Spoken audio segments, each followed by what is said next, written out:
અને જ્યારે બાળકો મુશ્કેલીમાં હોય ત્યારે માવતર જો પીઠ બતાવે ને તો એ માવતરને માવતર ન કહેવાય. ખેડૂતોની શું સ્થિતિ છે આ સંસારમાં એ કોણ જઈને સમજાવશે સરકાર? વરસાદ છતાં બી મોંઘા તે વાવ છે, ત્યાં તો આ પડ છે ભૂંડના ટોળાની અમારું વાવેલ ઉથલાવ છે. જે 10 કે 20 વર્ષ પહેલા જે વાવેતર કોઈ પણ પાકનું વાવેતર થતું એના કરતા અનેક ગણું મોંઘું થઈ ગયું છે. બાકી 950 થી ચાલુ કરે છે, 900 થી અને 1050 ભોગે છે. હાથમાં આવેલો કોળિયો કોઈ છીનવી લે એ રીતે ક્યાંક ને ક્યાંક આ માવઠાને લીધે, આ કુદરતી થપાટને લીધે ખેડૂતની હાલત પેલી થઈ છે. ખેતીનો કોઈ દી ભાવ વધારો જ ન થયો. એલા તમે કેમ 7મા પગાર પંચ ને 8મા પગાર પંચ કરો છો દર વર્ષે? તો ખેડૂતને યાર કોઈક તો વધારો. જીવતો જાગતો ભગવાન જો આ જગતમાં કોઈ હોય તો એ ખેડૂત છે. પાંચ પતિ ખેડૂત કઈક માંગણી કરવા જાય આપણે તો અમને પકડીને પૂરી દે છે. અમારે કરવાનું શું?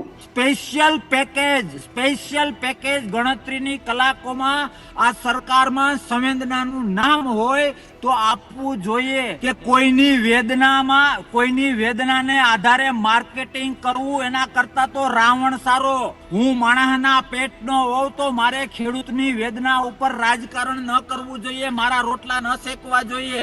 ખેડૂતની આંખનું ટીપું ધરતી ઉપર પડે ને એ પેલા એને વળતર મળી જવું જોઈએ. કે આ સરકારે બકરું કાઢીને ઊંટિયું ખોઈ દીધું કે વંદે માતરમ જિલ્લા સાતરમ ખિસ્સા કાતરમ ભાજપ માત્ર નો આપે. તમને કહું એને હજી ચૂંટણી આવશે ને 2027 સંઘી તમારા ખાતામાં નાખી. કોઈ ડોસી મરી જાય તો એના ખરખરામાં એટલું વ્યસ્ત ન થઈ જવાય કે બીમાર છે એને દવાખાને લઈ જવાનું ભૂલી જાય.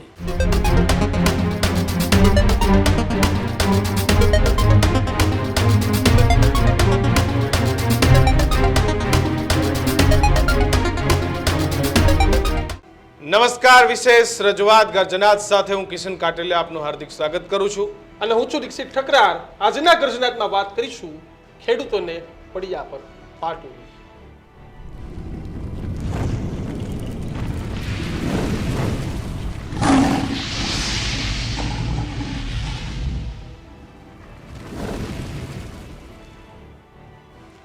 ગુજરાતના ન્યૂઝરૂમના તમામ દર્શક મિત્રોને, વંચિતોને, પીડિતોને, શોષિતોને, ખેડૂતોને, 18 આલમને મારા ન્યૂઝરૂમ વતી આપ સૌને નૂતન વર્ષા અભિનંદન.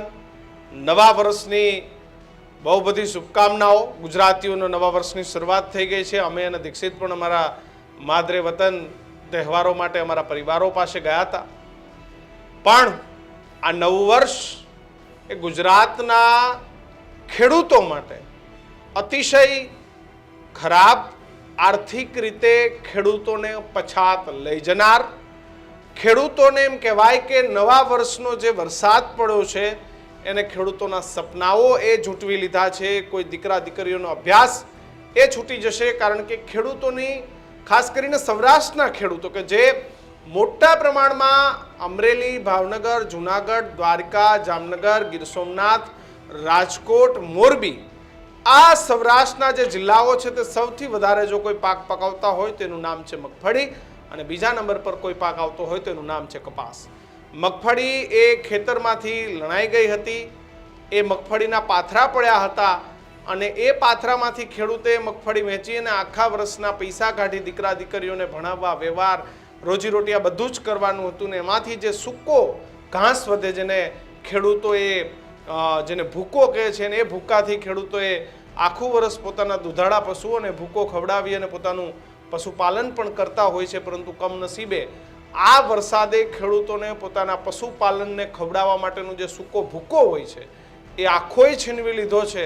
અને જે મગફળી અત્યારે માંડ 1000-1200 રૂપિયામાં જાય છે, ટેકાની ખરીદી ચાલુ નથી થઈ, એ મગફળી પણ ક્યાંક એના ઉતારામાં ગુણવત્તામાં તફાવત આવશે ને એ કદાચ 1000-800 કે 1100 રૂપિયામાં માંડ વેચાશે. દીક્ષિત, એવી પરિસ્થિતિ ખેડૂતોની આ કુદરતે જે માર્યો છે એના કારણે થઈ છે. એટલે ભગવાનને એવી પ્રાર્થના હતી કે આવું નવું વર્ષ કોઈનું ના થાય. અને એનું તો નહીં જ કે આપણો ભારત દેશ ખેતી પ્રધાન દેશ છે, પરંતુ આજે ખેડૂતોને નવા વર્ષે લાભ પાંચમ, આપણે શુભ મુહૂર્ત કહીએ છીએ, પરંતુ ખેડૂતો માટે લાભ પાંચમમાં કાળ બનીને આવી. અને ખાસ તમે અમરેલી, ભાવનગર, રાજકોટ, આમ તો સૌરાષ્ટ્રના મોટા ભાગના જિલ્લાઓમાં જે કમોસમી વરસાદ કયો, માવઠું કયો અને ગ્લોબલ વોર્મિંગની અસર કયો, તમે જે કહો તે, પણ ખેડૂતોની સ્થિતિ એટલી બધી બગડી ગઈ કિશન કે હવે તો 800,000 રૂપિયા આવે તો સારું, કારણ કે કેટલાય પાક તો એવા છે કે તે બગડી જ ગયા છે. એટલે જ્યાં સારી ગુણવત્તા હોય તો 1,000-1,200 આવે, પણ હવે તો વરસાદ જ પડી ગયો. માંડ વેપારી 1,000-1,100 થી વધારે તો ભાવ જ ક્યાં વેપારી દેતા હતા, પણ હવે તો એ આશા પણ નહીં. ખેડૂતોને આપણે કહીએ કે ભગવાન આ ઘડીમાં તમને સાથ આપે અને સરકાર પણ સહાય કરે. કિશન, વિચાર કરો કે સરકાર 1, 2, 3 હજી એક માવઠું પૂરું ન થાય બીજું માવઠું, બીજું માવઠું પૂરું ન થાય ત્રીજું માવઠું. ચલો માની લે દીક્ષિત સહાય કરે છે, પણ એ સહાયથી ખેડૂતોને જે પશુપાલન માટે જે ભૂકાની સમસ્યા થવાની છે. અચ્છા, આજ મગફળી પલળી ગઈ તો તું એવું માની લે કે હવે આવતા વર્ષે મગફળી વાવવાની છે, એનું બિયારણનું શું થશે? ભાવ તો ઓછા આવશે જ. સરકારે કોઈ ખેડૂતને 400 કે 500 મણ મગફળી થઈ છે એવું માની લે, સરકાર સહાય કરશે તો કેટલી કરશે? 100 મણ કે 200 મણની કરશે. અને બીજું સરકારની સહાય ખેડૂત જીવી જાય, બીજું કઈ થાય નહીં. તમે કીધું એમ ભણાવવા ગણાવવા તેનો આખા વર્ષનો ખર્ચો, આખું મેનેજમેન્ટ, ઘણા ખેડૂતોને દીકરી પરણાવવાની હશે, ઘણાને દીકરાને ભણાવવો હશે. કેવી સ્થિતિ આપણે આ વેદના ખેડૂતો પાસેથી જાણી શકશું. આપણી સાથે રાજકોટ અને ભાવનગર આ બંને જગ્યાએથી આપણી સાથે ખેડૂતો છે તે જોડાયા છે. ભાવનગરથી ભરતસિંહ વાળા આપણી સાથે જોડાયા છે, તો સાથે જ વલ્લભભાઈ પટેલ, આ બંને ખેડૂતો આજે આપણી સાથે જોડાયા છે. સૌથી બંનેનું સ્વાગત છે. સૌથી પહેલા ભરતસિંહ, તમારી પાસે આવીશ. નવું વર્ષ કેવું? કરશનદાસ બાપુ પણ જોડાઈ ગયા છે આપણી સાથે, એની સાથે પણ વાત કરીશું. પણ સૌથી પહેલા ભરતસિંહ, તમારી સાથે કેવું ખેડૂતોનું નવું વર્ષ? ધન્યવાદ દીક્ષિતભાઈ, કિશનભાઈ. નવા વર્ષની આપ સૌને અને આપ તમામ આપના દર્શકોને અમારા તરફથી શુભકામના અને બધા માટે શુભ રહે. પણ હું આપને જણાવું છું કે અમારે નવું વર્ષ છે ને છેલ્લા 30 વર્ષથી મારો પાક્કો અનુભવ છે.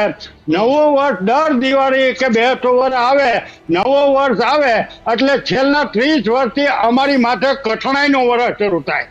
અત્યારે તમે વાત કરી કે ખેડૂતોની શું સ્થિતિ છે, એની હું આપના માધ્યમથી જણાવું છું કે અમે નરેન્દ્રભાઈ મુખ્યમંત્રી પહેલી વખત હતા ત્યારે મેં આ કવિતા લખેલી છે અને એમાં મેં લખેલું છે કે ખેડૂતોની શું સ્થિતિ છે આ સંસારમાં એ કોણ જઈને સમજાવશે સરકાર. બહુ લાંબી કવિતા છે પણ એ ક્યારેક હું આપને આખી કવિતા લલકારો 2, 4, 5 પંક્તિ લલકારો ભાઈ, પ્રેમમાં બતાવો ભરતસિંહને.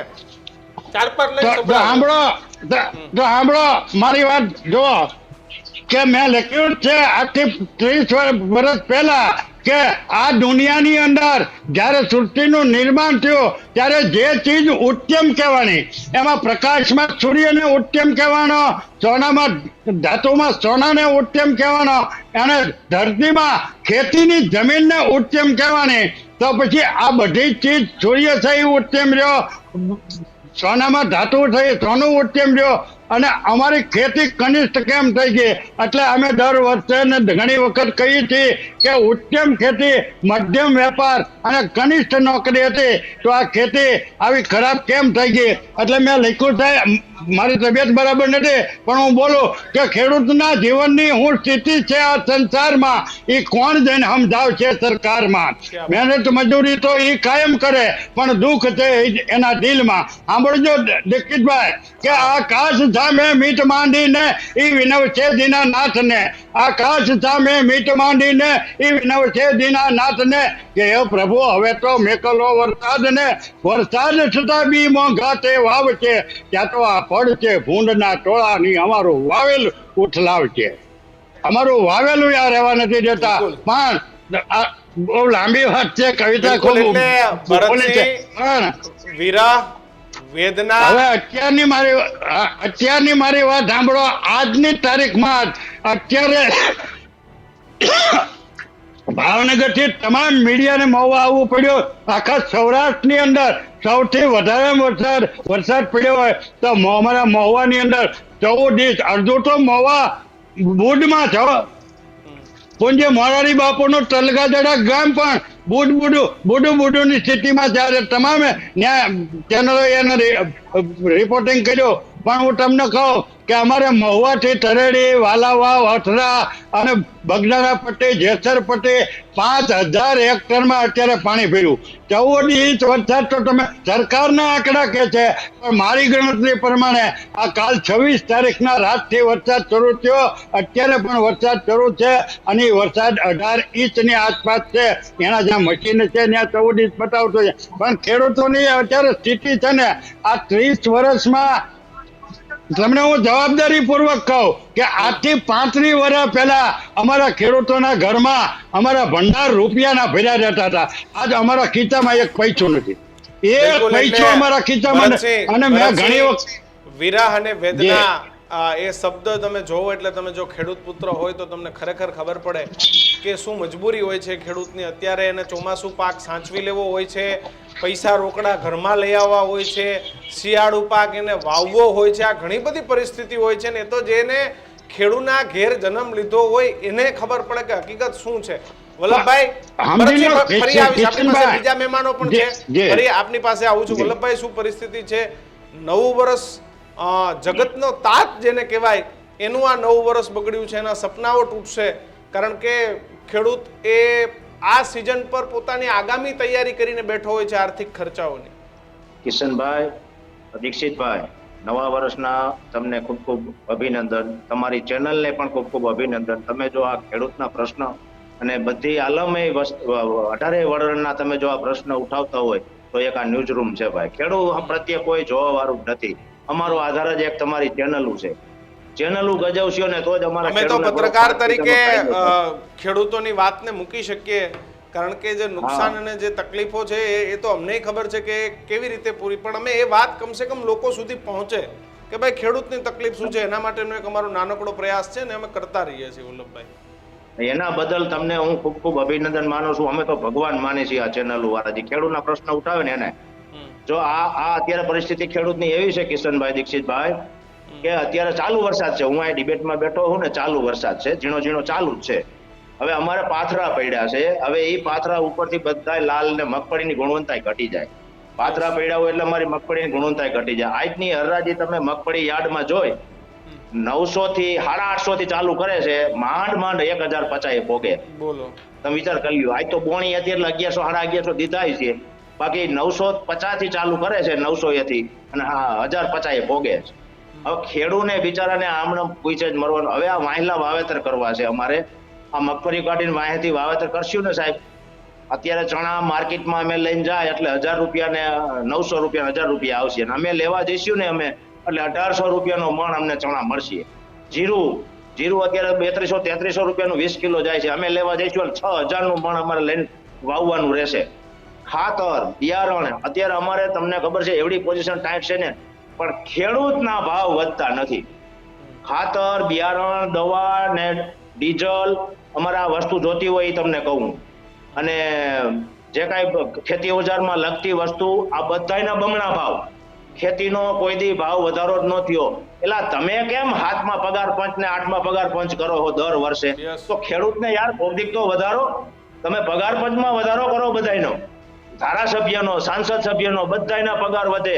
એટલે ખેડૂતના માલના ભાવ ન્યા પડ્યા છે. આજથી 15 વર્ષ પહેલાના હતા એના એ ભાવ છે.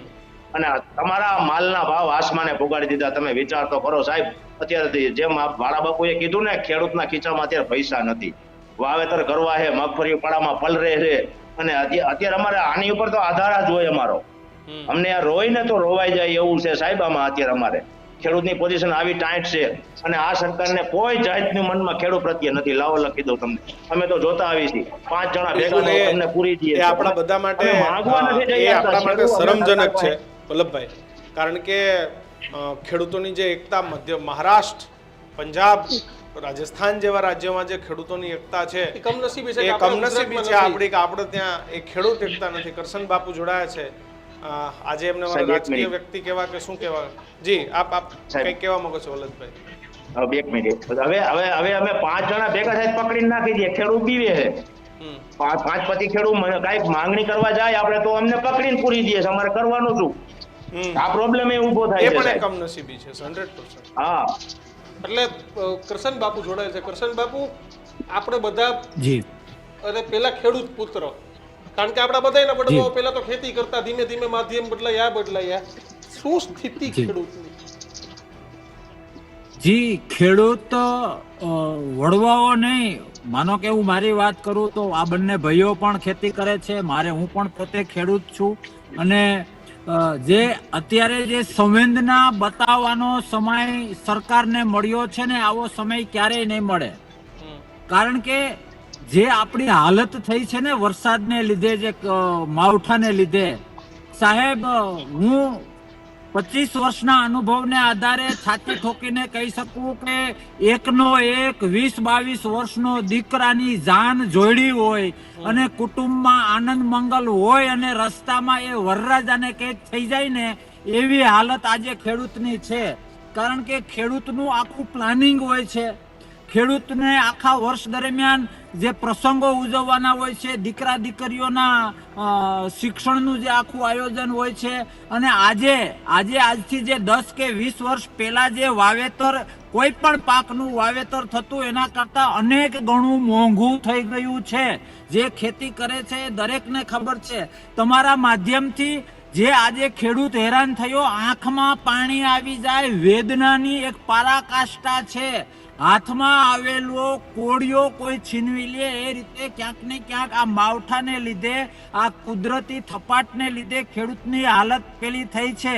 પણ વ્યક્તિગત હું એવું માનું છું કે એ જે કંઈ થયું એ કુદરતી થયું, એ આપણા હાથમાં નથી. બિલકુલ પણ જીવતો જાગતો ભગવાન જો આ જગતમાં કોઈ હોય તો એ ખેડૂત છે. અને સૌથી સોમાનથી જીવતો કોઈ વ્યક્તિ હોય તો એ ખેડૂત છે. કારણ કે સાયકોલોજીમાં સ્પષ્ટ છે કે જે પરસેવો પાડીને પ્યોર નીતિનું ખાય છે એ જ સોમાનને હકદાર છે. તો જ્યારે આવા ખેડૂતોની આ ટાઈપની હાલત થઈ છે, ત્યારે આપણે કોઈ વ્યક્તિને તો ન કહી શકીએ કે તમે આને મદદ કરો, અથવા તો આમાં કોઈ વ્યક્તિગત તો કોઈ જવાબદાર નથી. જે થયું છે એ કુદરતી છે, એ સ્વીકારવું. હવે એની દવા શું, મહત્વનું એ છે જે ખેડૂતની આંખમાં પાણી આવે છે, જે ખેડૂતમાં કહીને કે પહાડ માથે પડ્યો, હાથમાં આવેલો કોળિયો ક્યાંક ને ક્યાંક આવા માવઠાઓને લયો, તો અત્યારે સરકારે સંવેદના બતાવવી જોઈએ.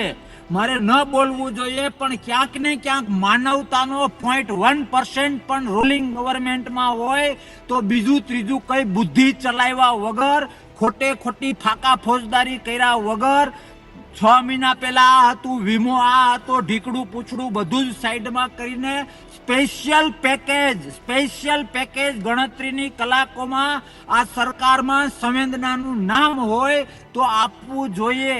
કારણ કે કોઈ પણ નેતું હશે તો એના પપ્પા અથવા એના દાદા અથવા એને પોતાને ખેતીમાં શું હાલત થાય, અને આવી કન્ડિશનમાં એ ખેડૂતના 5 સભ્યો જ્યારે એક જગ્યાએ કોઈ ખેતરે કે બેઠા હોય અને એકાબીજાની સામે જે વેદના ભરી આંખોની નજરેથી જોતા હોય, એ દુઃખને કોણ હલ કરી શકે?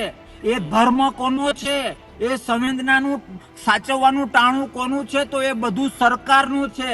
તમારા માધ્યમથી આ સરકાર પાસે હું જે ખેડૂતોને જે વિસ્તારમાં આ રીતે પહાડ તૂટી પડ્યો છે માવઠાની રૂએ, એ સંવેદના બતાવવા માટે બે હાથ અને ત્રીજું માથું જોડીને વિનંતી કરું છું કે સ્પેશિયલ પેકેજ આપો. તમે જે પાર્ટીમાં હતા એ નેતાઓએ અત્યારથી પોતપોતાની વાતો મૂકવાની ચાલુ કરી દીધી. દિલ્હી અને આવવાના છે દિલ્હી વાળા નેતા સંવેદના એ બતાવવા. અહીંયા આવીને હું ખેડૂતોને 2 લાખ આપી જાહે સંવેદનાની સાથે. મેં ગઈકાલે, આજે તો હું એક જવાબદાર નાગરિક તરીકે છું, હું કોઈ પાર્ટીમાં જોડાયેલો નથી. મેં ગઈકાલે પણ એ લોકો જે આવવાના છે એનો એક વિડીયો લોકો સમક્ષ, મીડિયા સમક્ષ મૂક્યો છે કે કોઈની વેદનાને આધારે માર્કેટિંગ કરવું એના કરતા તો રાવણ સારો. ખેડૂતના હિત જે આપણે ડાયરેક્ટ મદદ થઈ શકતી હોય તો એ કરાય, પણ જો હું માણસના પેટનો હોઉં તો મારે ખેડૂતની વેદના ઉપર રાજકારણ ન કરવું જોઈએ, મારા રોટલા ન શેકવા જોઈએ. પછી એ કોઈ પણ પ્રાંત હોય, કોઈ પણ પક્ષ હોય કે કોઈ પણ ધર્મ હોય.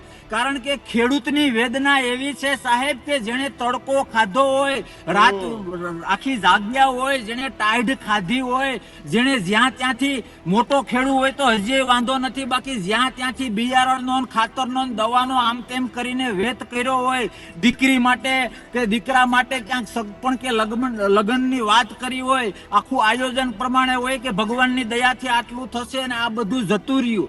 હવે મેઇન વાત એ છે કે મેં ફરીથી કહું કે એ રોગ છે એને મટાડવા માટેની દવા ખરેખર દેશને પ્રેમ કરતા હોઈએ, લોકશાહીને પ્રેમ કરતા હોઈએ, ખેડૂતને 1% સાચો પ્રેમ કરતા હોઈએ તો 1 પણ કલાક બગાડ્યા વગર સરકારે સ્પેશિયલ પેકેજ જાહેર કરવું જોઈએ. માત્ર કાગળ ઉપર નહીં, બને એટલા ઓછા દિવસોમાં એ ખેડૂતના ખાતામાં પડે એવું કંઈક કરવું જોઈએ. તમે જે પાર્ટીની વાત કરી તો એ લોકો, મેં ફરીથી રિપીટ કરું કે કોઈ પણ પક્ષના માણસે આમાં રાજકારણ કે પોતાનો ચહેરો મોટો કરવો કે પોતાનું માર્કેટિંગ એવું કરવું તો એને હું રાક્ષસ ગણીશ. કારણ કે હું પોતે ખેડૂત છું, ગરીબાઈ શું છે મેં જોયેલી છે. ઘરમાં ખાવાના ના હોય ત્યારે મેં જોયું છે. બાજરો કહીએ ને આપણે, બાજરો વાવ્યો હોય ને સમય આવે બાજરો ઢળી જાય, આવું વર્ષો 25 વર્ષ પહેલાની વાત કરું છું, ત્યારે શું હાલત થાય એ મેં સાંભળેલું કે વાંચેલું નહીં, હું પોતે એમાંથી પસાર થયેલો છું. ખેડૂતોની માનસિકતા એને લીધે જે નેગેટિવિટી આખી સામાજિકતા ઊભી થાય ને, એમાંથી એક જ વ્યક્તિ અથવા તો એક જ સંગઠન બચાવી શકે, રૂલિંગ ગવર્મેન્ટ. પછી જે સ્ટેટમાં જે રૂલિંગ ગવર્મેન્ટ હોય, બીજા કરોડો રૂપિયાના ખર્ચો ઉપર કાતર રાખવી પડે તો કાતર હાકીને પણ વિચારીશું ને જોઈશું ને સર્વે કરીશું ને આન તેન ઢીકડું પૂછડું કઈ નહીં. સાહેબ ખેડૂત રડી રહ્યો છે. મારે ઘણાના ફોન આવ્યા, મારી સાથે વાત થઈ, હું અત્યારે જુનાગઢ રસ્તામાં છું, જઈ રહ્યો છું. એ લોકોની જે હાલત જોઈએ, હું ફરીથી કહું કે આમાં કોણ માવતર, કોણ સરકારે માવતર છે. અને જ્યારે બાળકો મુશ્કેલીમાં હોય ત્યારે માવતર જો પીઠ બતાવે ને તો એ માવતરને માવતર ન કહેવાય. એટલે આજે સંવેદનાની કસોટી છે, એટલે સરકારે 24-48 બતાવવાની કસોટી છે. સરકારે 24-48 કલાકમાં રાહત પેકેજ જાહેર કરીને ખેડૂતોને એક વિશ્વાસ અપાવવો જોઈએ. પણ હવે નવા વિશ્વાસ જાહેર કરવું જોઈએ કે ભાઈ આટલા પૈસા જાહેર કરીએ છીએ. 24 થી 48 કલાકમાં ખેડૂતના હાથમાં કે ખાતામાં મળી જવું જોઈએ. આ જાહેરાતો એ તો ગુજરાતની પત્તર રગડી છે. આ કરીશું, તે કરીશું, ઢીકડું કરીશું, પૂછડું કરીશું. આમાં અને સાહેબ આમાં મેઇન આપણે તો ખેડૂત માટે પેલું કરીએ, પણ એ બુદ્ધિના લઠ્ઠો જો આવું કરશે તો ફાયદો તો એને જ થવાનો છે, ખેડૂતોને સારું લાગશે.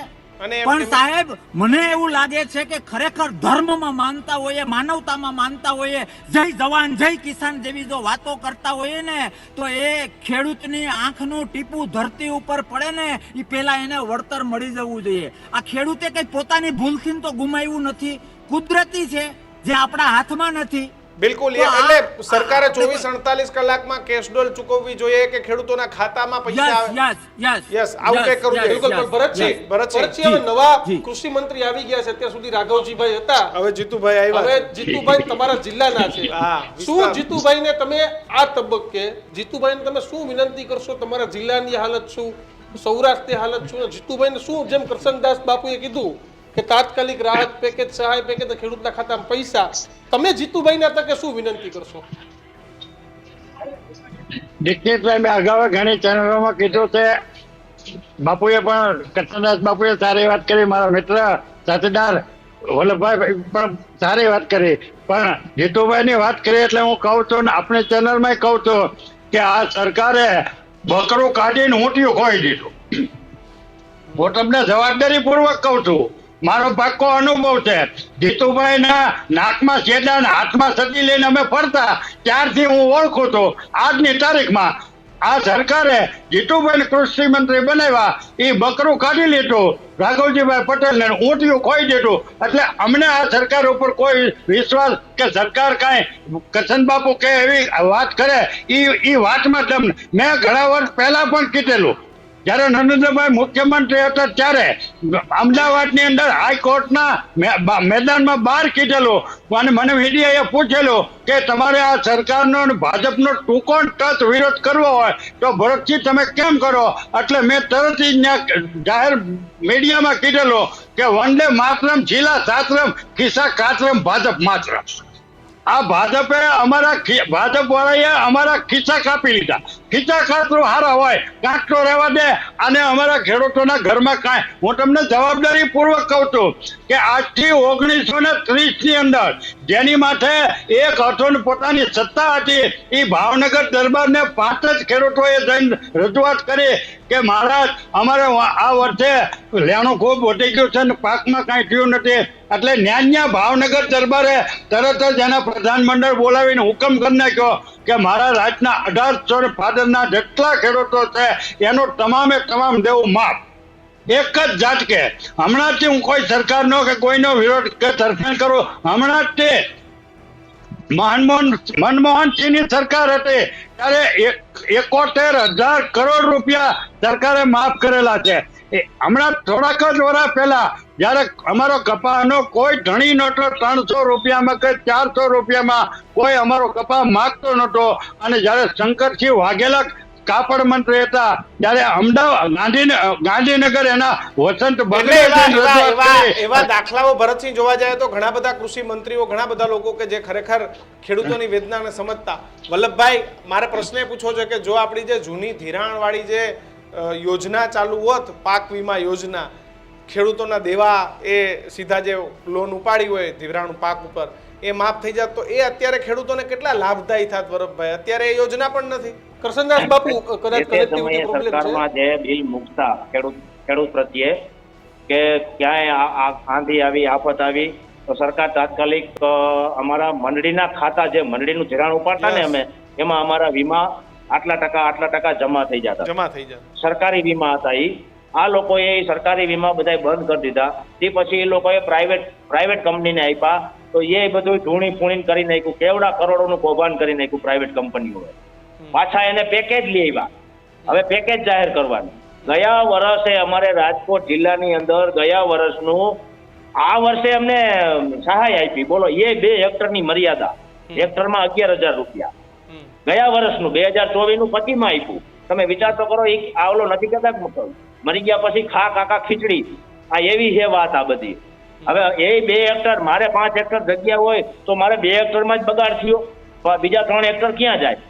એટલે આ નુકસાન આવી રીતે થાય છે ખેડૂતને. આમાં કોઈ સહાય મળતી નથી. જે કાંઈ સરકાર જે તે વખતની જે બિલ મૂકતી ને સરકાર ખેડૂતના, એ બિલ અને આ લોકોએ કાઢી નાખ્યા. પ્રાઇવેટ કંપનીનો હોય પોતું એ કાઢી નાખ્યું. હવે પેકેજ જાહેર કરે. પેકેજ એ સર્વે કર્યા પહેલા જાહેર કરી દે. સર્વે કર્યા વગરનું પેકેજમાં કેમ ખબર પડે એને કે આટલું જાણે નુકસાન થયું છે? એમ ખબર છે કે આપણે 2 હેક્ટરની મર્યાદામાં પૈસા દેવાના છે, બીજા 3 હેક્ટર ભલે જે કરે એમાં ક્યાં બગડ્યું? બગડ્યું 5 હેક્ટરનું, દેવાનું 2 હેક્ટરનું. આ કાંઈ એની નીતિ નથી દેવાની સાહેબ. આ તો 11,000 રૂપિયાનો કોરીઓ અમારી પાસેથી 12 મહિને 50,000 તો લઈ લે છે. એક સામાન્ય ખેડૂત પાસેથી આ ટેક્સના ઉઘરાવી લે છે અને 10 વરે 22,000 રૂપિયા અમારા ખાતામાં નાખી. તમે વિચાર તો કરો, એ 2023, 24 ની. હવે આ આધાર પેકેજ જાહેર કરશે ને, એ તમારે જોવું તો જોઈ લો, લાવો લખી દઉં. નો આપે એ તમને કહું, એને જે ચૂંટણી આવશે ને 2027 થઈ તમારા ખાતામાં નાખી. આનો ચાલ છે બધી.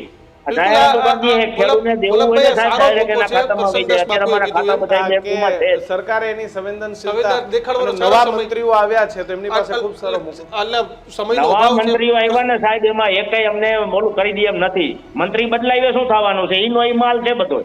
મંત્રી બદલાવે શું થવાનું છે? હવે અમુકને ગુજરાતી બોલતા નથી આવડતું એવા મંત્રી કરી નાખ્યા. આ સરકારમાં કઈ આમ હોય? હાવ સરકાર નો કહેવાય અને સરકાર કહેવાય. મંત્રીઓ બદલાવે, ઓલા બદલાવે, મંત્રી બદલાવે, ખેડૂતને શું ફાયદો થવાનો ભાઈ? કોઈને અનુભવ નથી. અમુક હજી તો પહેલી ચૂંટણી સમયનો અભાવ છે. કરશનદાસ બાપુ, છેલ્લો સવાલ શું લાગે છે? અમે જે મારો સવાલ ફરીથી, જીતુભાઈ પાસે કેવો મોકો છે? કૃષિ મંત્રી બદલાણા છે, સરકારને પણ એવું છે કે અમારે કંઈક કરવું છે. જીતુભાઈએ કેવા નિર્ણયો લેવા પડે તો ખેડૂતો સુધી પહોંચે? પેલા તો જીતુભાઈએ એટલું સમજવું જોઈએ કે લગ્નના લાડવા દાડામાં ના ખાવાનો મોકો થાય એને નક્કી કરવાનું હોય. બાકી મેં કહ્યું એ પ્રમાણે મહિનો, 2 મહિનો, 3 મહિના, 6 મહિના એ ના હાલે. બીજી એક વાત હું અવારનવાર કહેતો હોઉં છું, આ સરકારે અને મિનિસ્ટરે સમજવાની જરૂર છે. હું હંમેશા એ કહું છું કે કોઈ ડોશી મરી જાય તો એના ખરખરામાં એટલું વ્યસ્ત ન થઈ જવાય કે બીમાર છે એને દવાખાને લઈ જવાનું ભૂલી જાય.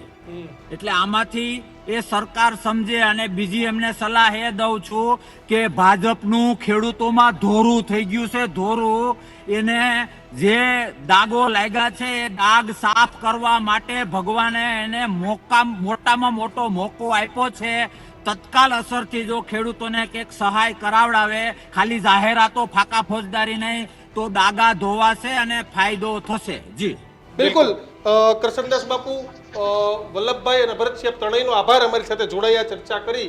આપણે તો ચર્ચા કરી, પરંતુ ખરા અર્થમાં ખેડૂતો માટે કોઈ રાહત પેકેજની જાહેરાત થાય, ઝડપથી ખેડૂતો સુધી સહાય પહોંચે અને જીતુભાઈ વાઘાણી મંત્રી બનતા જ કિશન તરત નવા પડકારો. કારણ કે પાછોતરો વરસાદ ગયો અને રાહત પેકેજની જાહેરાત થઈ. જીતુ વાઘાણી મંત્રી બનતા આજે 900-950 કરોડના પેકેજની જાહેરાત કરી, પરંતુ એને ક્યાં ખબર હતી કે આ પેકેજની જાહેરાત હજી તો થશે ને પહેલા નવો વરસાદ કમોસમી. અને બીજો આજે સૌરાષ્ટ્રના અને ઉત્તર ગુજરાતના મોટા ભાગના ધારાસભ્યોએ સરકારને મૌખિક રજૂઆતો આજે મુખ્યમંત્રી કાર્યાલય, ડેપ્યુટી સીએમ કાર્યાલય સુધી પહોંચાડી છે. ને સરકારે એવો વિશ્વાસ પણ અપાવ્યો છે કે આના ઉપર જલ્દી વિચાર કરી અને ખેડૂતો માટે. પણ એક સનાતન સત્ય છે કે સરકાર ગમે એટલું આપી દે, પણ ખેડૂતોને જે નુકસાની ગઈ છે ને એ ક્યારેય નથી આપી, ક્યારેય નહીં. અને બીજું, સરકાર ગમે આપે પણ સરકારે ખાસ જોઈ કે કયા જિલ્લામાં કેટલા પૈસા આપ્યા છે, ત્યાંના માનનીય કલેક્ટર કોણ છે, ત્યાંના તલાટીઓ કોણ છે.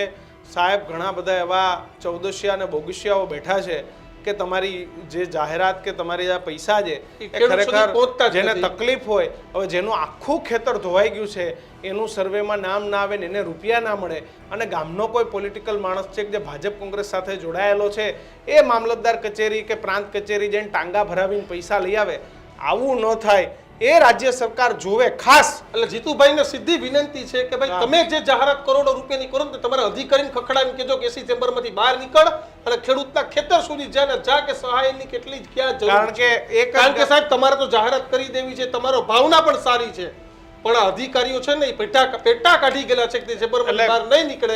એટલે પછી ગાળો ખાવાનો વારો કેને આવે? તો કે કૃષિ મંત્રીને આવે, સરકારને આવે, નેતાને આવે, અને અધિકારીઓને કઈ પડી નથી. એટલે એના જ કારણે કિશન દર વખતે પૂરા કોઈ ગામ હોય તો ગામની ભૌગોલિક પરિસ્થિતિ એવી હોય કે એક ગામનો એક ઊંચાણવાળો ભાગ હોય ને એક નીચાણવાળો હોય જ્યાંથી નદી જતી હોય. હવે એ ભાગમાં બધું જ ધોવાઈ જાય પણ એને 1 રૂપિયો ના મળે, અને પેલા ઊંચાણવાળામાં માલેતુજાર બનેલો નેતા કે રાજકીય પક્ષનો આગેવાન એ બધી ગોઠવણ પાડી આવે. આ ન થાય તો તમારી સાચી. જીતુભાઈ, તમારે ખરેખર આ વખતે આ એક જોવાની જરૂર છે કે ભાઈ સહાય તો લીધી, પણ સહાય ક્યાં સુધી પહોંચી. તમે ક્યારેક સરપ્રાઈઝ વિઝિટ કરશો ને તો ખબર પડશે. આ વખતે તમારી પાસે મોકો સારો છે, તમારી પાસે વિભાગ પણ સારો કૃષિ મંત્રીનો આવ્યો છે, તો બસ એ જ વિશ્વાસ છે કે તમે ઝડપથી ખેડૂતોને પૂરી સહાય આપો અને ખેડૂતોનો ખભે ખભો મિલાવીને ઊભા રહો. નમસ્કાર. નમસ્કાર.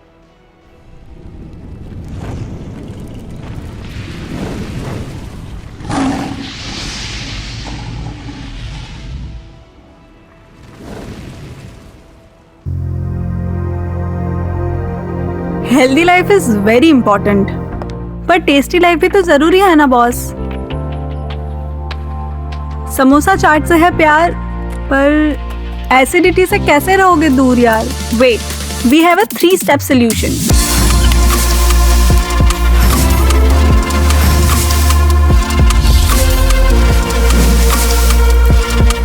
विट्रिशियन ओरल स्ट्रिप, क्योंकि टेस्टी लाइफ भी तो जरूरी है ना बॉस.